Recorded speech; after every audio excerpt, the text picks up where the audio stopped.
briefing, I'll be providing details about the design and technical specifications of the Mole.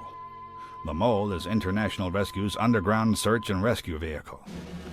It is carried to the danger zone by Thunderbird 2, often in Pod 3 or Pod 5. At 64 feet long and 26 feet in height, the Mole is compact enough to reach areas that would be inaccessible to larger excavating machinery. The Mole is carried to the drilling site on an advanced mobile platform. The platform is equipped with rugged, all-terrain caterpillar tracks, allowing it to cover inhospitable ground with ease. The operation of the Mole can be summed up pretty simply. Having landed at the danger zone, Thunderbird 2 unloads the equipment pod and releases the entrance flap. The Mole emerges from the pod and proceeds to the drilling position as advised by the rescue commander. Once in position, a hydraulic jack begins to raise the Mole to the correct angle, and the drill starts revving up to speed. When the appropriate angle has been reached, the hydraulics are locked off and the main motors are engaged. The Mole slides off the transporter and tunnels into the ground, following the course programmed by the operator. Alright guys, since I got all of the weathering done on the Thunderbird body, I decided I was going to put some attention to the pod and an area that had quite a lack of detail, and that's the underside of the pod itself. Let's remove all of these extra pieces here. Now, it was just a completely flat gray area like this. There was no detail in here at all. What I did was I attached a bit of photo etched trim work that I got from a Metal Earth kits. These kits are chock full of parts that you can use for detailing your models, adding all sorts of extra little panel lines and whatnot on the bottom, which is really going to enhance the look of the pod, because when you place the outer shell, you'll be able to see all of the panel lines and detailing there. But that wasn't enough. I still felt it was missing something. So let me show you guys what it is that I'm doing. Now, I have decided that I'm going to include all sorts of piping and greebles to install on the side that's going to be visible. So to that end, I created this manifold here of all sorts of pipe work. Once it's painted and detailed out, to show the inner workings of the pod. This manifold will be glued in here, and we'll, let me see, let's just get this positioned correctly here. Okay, the manifold, when it's done, will be glued in here. All of this will be painted a dark gray in the background, including the panel lines, so it'll all blend in together. Then the manifold will be in probably a metallic color, a aluminum, something like that, or steel color. I haven't decided yet. And then let's see if I can give you guys a look without the light reflecting. And here we go. This is what you're going to see when you look at the bottom of the pod. All of that piping in there just to give it a little something extra to look at. Now, I made these simply by bending styrene rods. I have quite a few different diameters. You can pick these up at any Home Depot or Hobby Lobby. Hobby Lobby. Sorry, made it run to Home Depot yesterday and it's still in my brain. And with a little bit of bending, a little bit of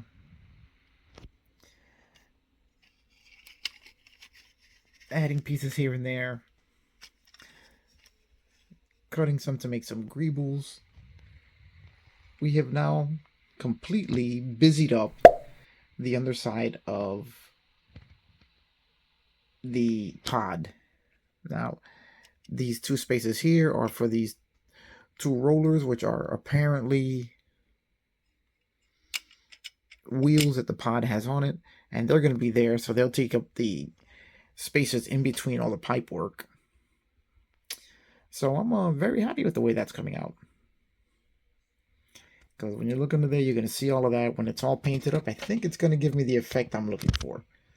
So really hoping that this works out the way I want. We're going to find out. All right, guys. Have a bunch of added details to the lower section of the floor, the underside of the floor of the pod. You can see all the panel lines coming from that metal earth kit. I think this was a Star Wars kit, but it provides all sorts of panel lines there. Once everything is painted all the same color, I've got the black for the pre-shading, and now I'm going to do the gray to get the color in line with the rest of the ship. I've also added a few greebles here and there, and let's see how it all comes out. Now I'm going to be painting it with the same XF25 light sea gray that I used on the rest of the interior of the ship. So let's get painting.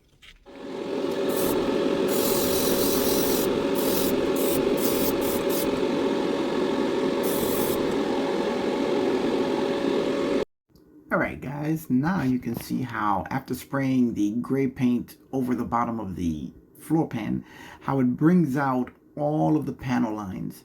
The black that's painted into the recesses of all the panel lines just kind of stands out against all the solid gray color.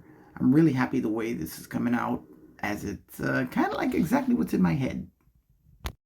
Alright, now I'm going to paint one of the greebles that I've sourced from my parts box with the pale burnt metal from Outclad, so we can have a few different metal tones going on underneath.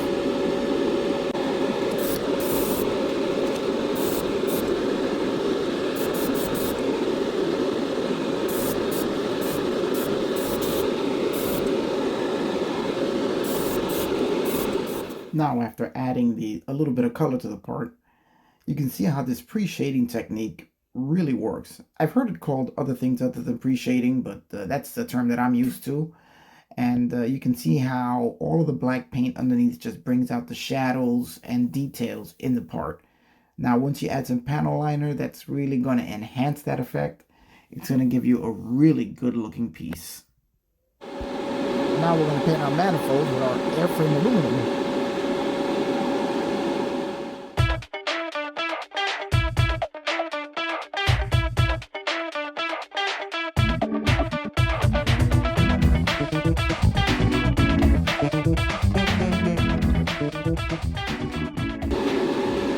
See that? It's metallic shine we can't get from your regular model paints. This All-Clad is amazing. Alright guys, just to show you a new product that I'm using. This is the burned effect that I got from this new paint that I picked up at the Gundam store. That I'm very happy with. It really looks like burned metal, and it really helps to bring a lot of detail to the end. Okay guys, now that we have the entire underfloor of the pod painted, now we're going to start applying some panel liner.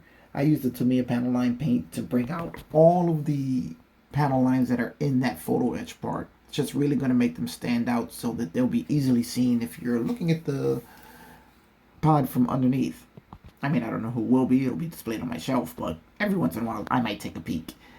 So it's very easy to use. Just take the panel liner. It comes with a brush in the bottle, and just touch it to the part you want, and you'll find a capillary action will just allow the panel line paint to flow from the brush right into the part that you're painting.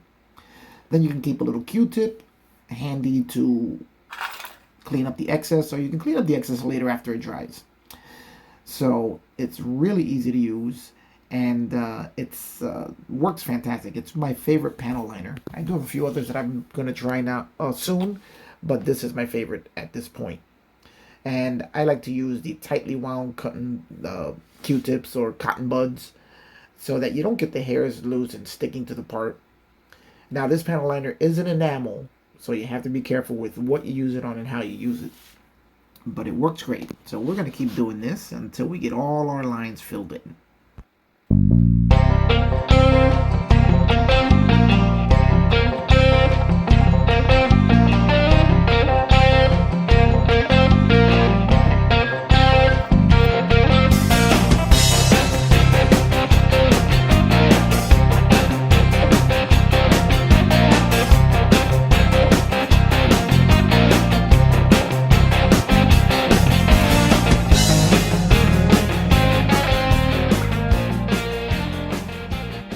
Okay guys, now that we've got everything painted up, let's just move some of the stuff to the side here. We're going to start assembling all of the extra details that we have put together for the underside of the pod. So let's just see where we're going to glue all of this in.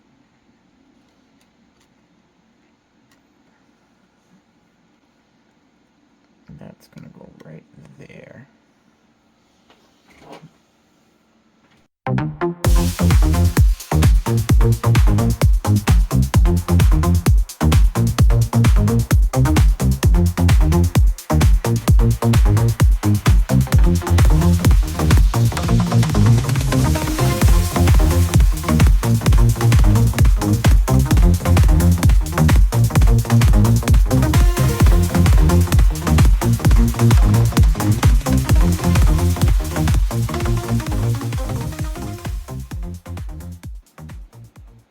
And this will be what you see underneath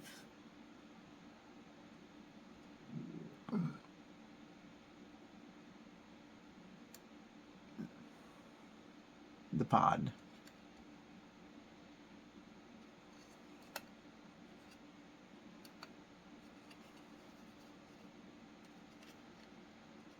Let's get an idea of what that's going to look like.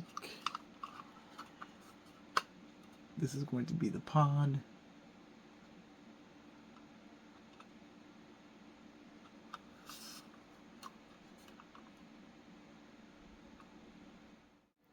Alright guys, here's the finished item after a bit of detail work. I really dirtied it up a bit, added a little bit of rust, a little bit of soot using the Tamiya weathering powders, and this is the finished product. The dirty undercarriage of the pod. You see the pipes are have a little bit of staining on them. All the greebles are a little bit dirtied up. Just wanted to give this a nice worn look and a very heavily used look. All the hydraulic lines and tubes and pipes and whatever might be underneath here to keep this pod powered is what you're going to see here. Pretty happy with the way it came out.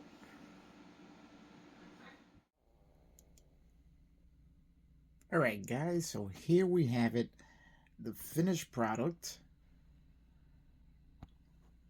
the interior of the pod. Now as you can see, I've already glued everything together. I added the two walkways, one on each side, and you have to be very careful when you do this as there is a left and a right. They're not interchangeable to follow the curve of the pod, which is narrower in the rear than it is in the front. Now you can see how all of the detail painting that we talked about earlier in this video just really makes this interior pop nicely. Gives it a nice worn look. And if we take a look underneath, here we have all of our detail work, our greebles added, our piping.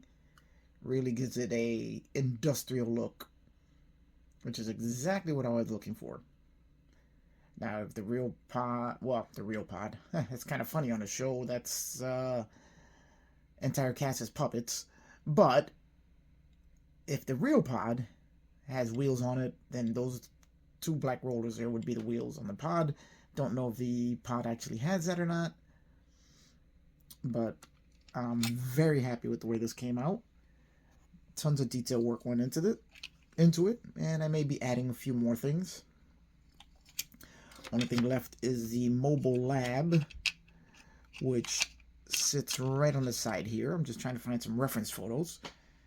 And the inclusion of the mole, as this is the vehicle in the kit that's going to be stationed inside the pod, so that when you look in, you can actually see one of the vehicles, Thunderbird vehicles, in the pod, like so. Once I clean off the clear section a little more before I final assembly, make sure that you can see that clearly. And I'm still toying with the idea of lighting the pod itself, as this is going to be probably a part of a diorama that I'm going to build. I'm considering making a diorama for this. I haven't decided yet, but I'm working on it. So anyway, guys, I'm going to leave this here and end the video here, as it's gone on quite a bit so far. And we'll be back soon on the next episode with more work going on the ship itself. And we're working on the lighting now. This is going to get interesting. So remember, like, subscribe, yada, yada, yada, yada, yada, yada, YouTube stuff. And come back for the next episode. I think you guys are really going to like it. Well, you know, if you like this so far, you're going to love it. All right, guys. See you on the next one.